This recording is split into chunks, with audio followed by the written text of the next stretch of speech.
So what is the simplest way of looking at the process? Like if you're going to do the liquidation, the question is how? Do you have an auction? Do you give it to the highest bidder? Do you disaggregate different components? This is the land, this is the machinery. How does one do that? And then what happens to all of the intangibles like the value of the labor, the institutional knowledge, etc., So etc.? you use the word liquidation. If the liquidation was to be done, yeah, then you make a list of all the assets of the company and you say, I'm selling the office, I'm selling the machine, I'm selling the keyboard. Okay. And you just put it up for auction, not very complicated. But the whole complexity comes in the case where it's a going concern. Sometimes some buyers will come and offer you a simple all cash deal. Okay, fine.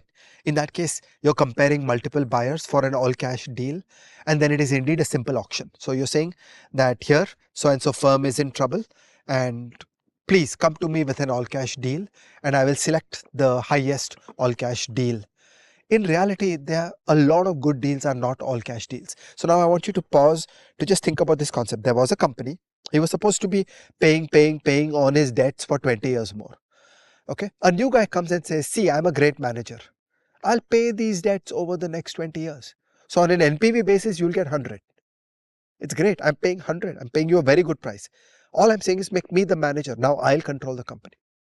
Okay. So he could say, I'm going to step into the shoes of the old shareholders. You get rid of the old shareholders.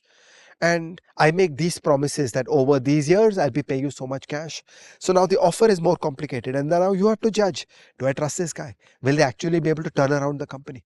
It's again business judgment. So in India, the instinct has been to bureaucratize it. Okay. In the eyes of financial regulators and in the eyes of banks and other regulated persons, there is very little business instinct. There's very little commercial knowledge. So they try to reduce it into black and white, that we'll just have a procedure, we'll open these bids, we'll treat it like government procurement. But it is not a simple thing. You're actually going to weigh some, crazy person will make a bid saying, I'll pay you everything, trust me, I'll be a good manager. But that person has no track record. That person has actually failed several times in other businesses that they've tried. Somebody else comes along saying, see, I'm making no promises. I'll get you 80, but I will run this business and I am already in that industry. So I'll know how to do this. I'll be able to ally this company into my business. Now it's a qualitative judgment.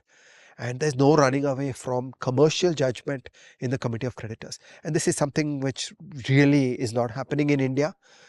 Partly because our instincts are very bureaucratic, partly because the entire landscape is a centrally planned bureaucracy. The banks have very low business capability. The banks are bureaucracies. They're just discharging rules and procedures. They're not thinking. So what you really want is this kind of qualitative judgment and risk taking by the committee of creditors. That's what a good bankruptcy process has. And that's not easy to get under Indian conditions.